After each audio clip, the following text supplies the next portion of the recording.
আজ থেকে প্রায় ১ লাখ বছর আগে মানুষ প্রথম আফ্রিকা মহাদেশ ছেড়ে এশিয়া, ইউরোপ এবং অস্ট্রেলিয়ার মতো বিশ্বের অন্যান্য স্থলভাগগুলোয় বসতি স্থাপন শুরু করেছিল। বিজ্ঞানের ভাষায় প্রস্তর যুগ নামে পরিচিত ওই সময়ে বিভিন্ন গুহা আদিম মানুষের অভিবাসন প্রক্রিয়ায় গুরুত্বপূর্ণ ভূমিকা পালন করে। কারণ ঝড় বা বৃষ্টির মতো প্রাকৃতিক দুর্যোগ আর রাতের অন্ধকারে হিংস্র প্রাণীর শিকারে পরিণত হওয়া থেকে বাঁচতে তখন এই গুহাগুলোই ছিল মানুষের একমাত্র আশ্রয়স্থল। কিন্তু কালের পরিক্রমায় আধুনিক মানুষের কাছে সেই গুহাগুলোর অধিকাংশই এখন অনাবিষ্কৃত অবস্থায় রয়েছে। অবশ্য বিজ্ঞান এবং প্রযুক্তির অগ্রযাত্রার কল্যাণে বিশ্বের বিভিন্ন স্থানে নিয়মিতই নতুন নতুন গুহা আবিষ্কার করা হচ্ছে, যার ধারাবাহিকতায় মাত্র ১ দশক আগে বিশ্বের বৃহত্তম গুহাটির খোঁজ পাওয়া যায়। এখন পর্যন্ত আবিষ্কৃত গুহাগুলোর মধ্যে উচ্চতা, দৈর্ঘ্য এবং আয়তনের হিসেবে বৃহত্তম এই গুহাটির অবস্থান ভিয়েতনামে। প্রতিবেশী লাওসের সাথে দেশটির সীমান্ত এলাকায় অবস্থিত কুয়াং বিন প্রদেশে বিদ্যমান এই গুহার ভেতর প্রথম মানুষের পদচিহ্ন পড়ে ২০০৯ সালে। কারণ এই গুহার প্রবেশপথ এতটাই দুর্গম যে একবিংশ শতকের আগে মানুষের কাছে এমন দুর্গম গুহায় প্রবেশ করার মতো উপযুক্ত প্রযুক্তি ছিল না। স্থানীয় ভাষায় এই গুহাটির নাম হাংসংডুং, যা বাংলা করলে দাঁড়ায় পাহাড়ি নদীর গুহা। ২০২০ সাল পর্যন্ত আবিষ্কৃত বিশ্বের বৃহত্তম গুহার খেতাবধারী হাংসংডুং সম্পর্কে আপনাদের বিস্তারিত জানাতে এই ভিডিওটি তৈরি করা হয়েছে।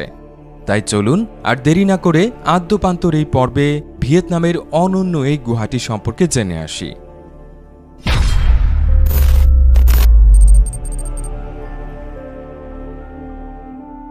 বর্তমানে ভিয়েতনাম লাওস সীমান্ত এলাকায় অবস্থিত বিশ্বের বৃহত্তম গুহা হাংসংডুং এর সৃষ্টি হয়েছিল আনুমানিক ২০ থেকে ৫০ লাখ বছর আগে।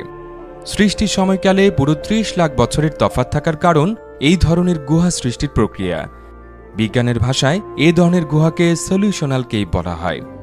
কারণ পানিতে পাহাড়ের লাইমস্টোন বা চুনাপাথর দ্রবীভূত হওয়ার ফলে এ ধরনের গুহার সৃষ্টি হয়।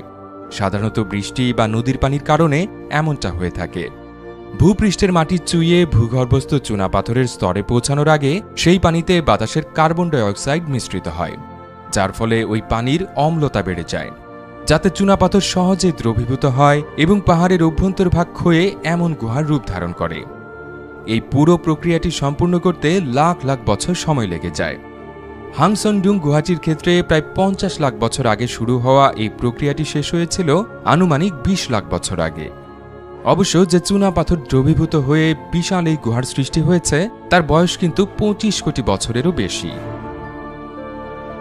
হাংসংডুং গুহাটির আয়তন প্রায় ৩ কোটি ৮৫ লাখ ঘনমিটার, অর্থাৎ এটি আবিষ্কারের আগ পর্যন্ত বিশ্বের বৃহত্তম গুহা হিসেবে পরিচিত মালয়েশিয়ার ডেয়ার কেভ নামক গুহাটির আয়তন এর অর্ধেকেরও কম। গুহাটির দৈর্ঘ্য ৫.৬ মাইল বা ৯ কিলোমিটারের বেশি। এর দৈর্ঘ্য জুড়ে গুহাটির গড় উচ্চতা ২০০ মিটার বা ৬৫০ ফুটের বেশি। তবে এর মেঝে থেকে ছাদের সর্বোচ্চ দূরত্ব ৫০০ মিটার বা ১৬০০ ফুটের বেশি। গুহাটির দুটো প্রবেশপথ বেশ দুর্গম হলেও ভেতরে এটি বেশ প্রশস্ত। শুরু থেকে শেষ পর্যন্ত হাংসংডুং এর গড় প্রস্থ ১৫০ মিটার বা প্রায় ৫০০ ফুট। যে নদীর কারণে গুহাটির সৃষ্টি হয়েছিল সেটি এখনও এই গুহার ভেতরে প্রবাহিত হচ্ছে। কিছু জায়গায় এই নদীর স্রোত এত তীব্র যে কোনো অবলম্বন ছাড়া তা পার হওয়া অসম্ভব। আবার গুহাটির কিছু জায়গায় এই নদী এতটাই শান্ত যে তা সুইমিং পুল হিসেবেও ব্যবহার করা সম্ভব। এই গুহার আরেকটি অনন্য বৈশিষ্ট্য হচ্ছে এর ভেতর দুটো বিশাল সাইজের ডলিন রয়েছে। একটি ভূগর্ভস্থ গুহার ছাদের একাংশ কোনো কারণে ধসে গিয়ে গুহাটির যে এলাকায় সূর্যের আলো এবং বৃষ্টির পানি সরাসরি প্রবেশ করতে পারে তাকে ডলিন বলা হয়। ভূগর্ভস্থ গুহাগুলোর জীববৈচিত্র্য বেশ সাদামাটা হলেও এই ডলিনগুলোয় পাহাড়ি জীববৈচিত্র্যের দেখা পাওয়া যায়। সাধারণত ভূগর্ভস্থ গুহাগুলোর দৈর্ঘ্য ৩ থেকে ৪ কিলোমিটারের বেশি হয় না, কারণ দৈর্ঘ্যের সাথে সাথে গুহাটির ছাদের ভরও বাড়তে থাকে।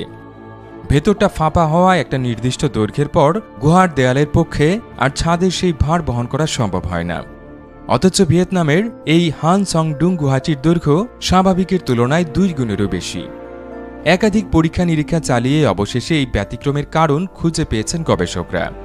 হাংসংডুং এর রেকর্ডধারী দৈর্ঘ্যের কারণ মূলত এই গুহার খাড়া দেয়াল। মেঝের সাথে সমকোণে দাঁড়িয়ে থাকায় এই দেয়ালগুলো স্বাভাবিকের তুলনায় বেশি ভার বহনে সক্ষম।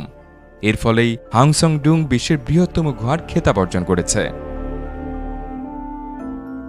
বর্তমানে ভিয়েতনামের একটি জাতীয় উদ্যানের অংশ এই গুহাটি প্রথম আবিষ্কার করেন স্থানীয় এক রাখাল।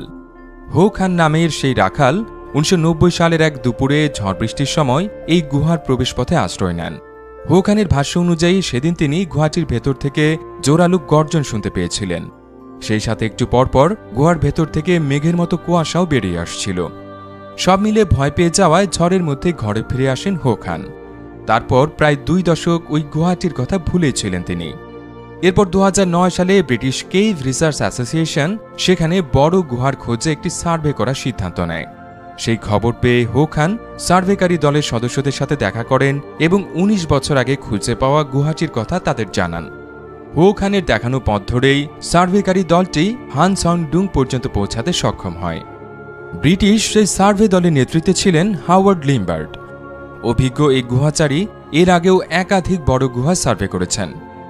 2009 সালে হাংসং-ডুং গুহায় তার প্রথম অভিযান দ্বিতীয় মুখের 1 কিলোমিটার আগেই থেমে যায়, কারণ সেখানে গুহাটির মেঝে থেকে 200 ফুটের বেশি উঁচু একটি নরম এবং পিচ্ছিল পাথরের দেয়াল রয়েছে। ফ্লোস্টোন নামে পরিচিত এ ধরনের পাথর বেড়ে উঠতে গেলে তা খসে পড়ে যায়, তাই উপযুক্ত সরঞ্জাম ছাড়া এ ধরনের দেয়ালে চড়া সম্ভব হয় না।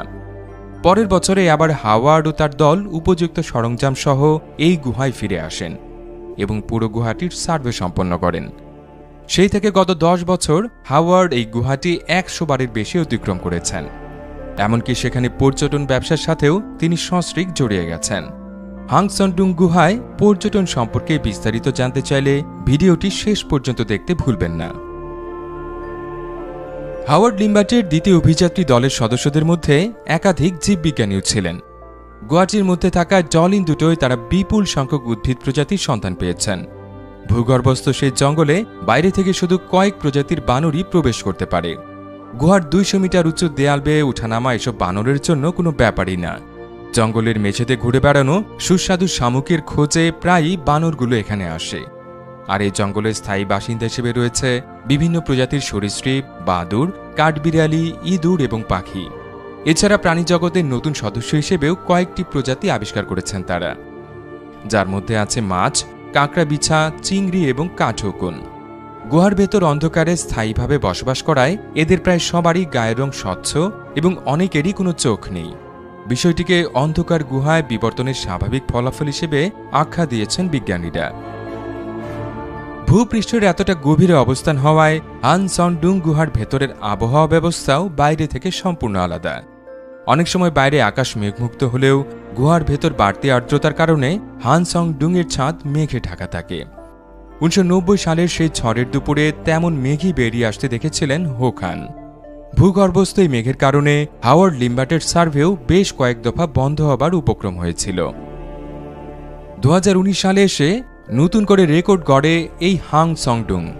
পেশাদার ডুবুরির একটি দল ওই বছর এপ্রিল মাসে এই গুহায় অভিযানে অংশ নেয়।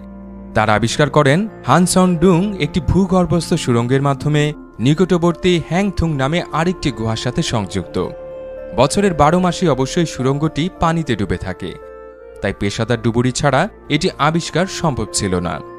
নতুন এই গুহাটির সাথে সংযুক্ত হওয়ায় হাংসং-ডুং এর মোট আয়তন এখন প্রায় 4 কোটি ঘনমিটার।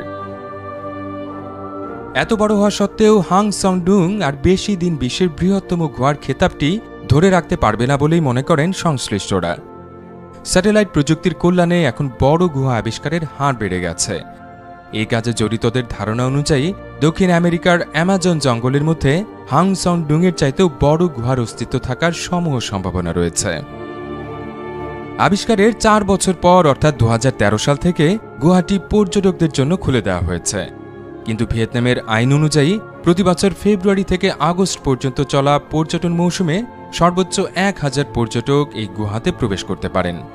হাংসং-ডুং এর অনন্য পরিবেশ এবং জীববৈচিত্র্য সংরক্ষণেই এমন সীমা বেঁধে দেওয়া হয়েছে। এই গুহা পরিদর্শনে মাথাপিছু $3000 মতো খরচ হবে। ধীরে ধীরে ভিয়েতনামের এই এলাকা পর্যটক প্রিয় হয়ে উঠছে, যাদের চাহিদা মেটাতে ভিয়েতনাম সরকার গুহাটির ভেতর প্রায় 10.5 কিলোমিটার দীর্ঘ একটি কেবল লাইন স্থাপনের পরিকল্পনা হাতে নিয়েছে। প্রায় $20 কোটি এই প্রকল্পটি অবশ্য পরিবেশবাদীদের প্রতিবাদের মুখে স্থগিত অবস্থায় আছে। প্রতিবাদকারীদের দাবি, যে যুক্তিতে প্রতিবছর 1000-এর বেশি পর্যটক ঢুকতে দেওয়া হচ্ছে না, সেই একই যুক্তিতে এখানে কেবল লাইন স্থাপনও অনুচিত কাজ হবে। আগস্ট থেকে ফেব্রুয়ারি পর্যন্ত বর্ষা মৌসুম চলায় এই গুহায় প্রবেশ করা সম্ভব হয় না।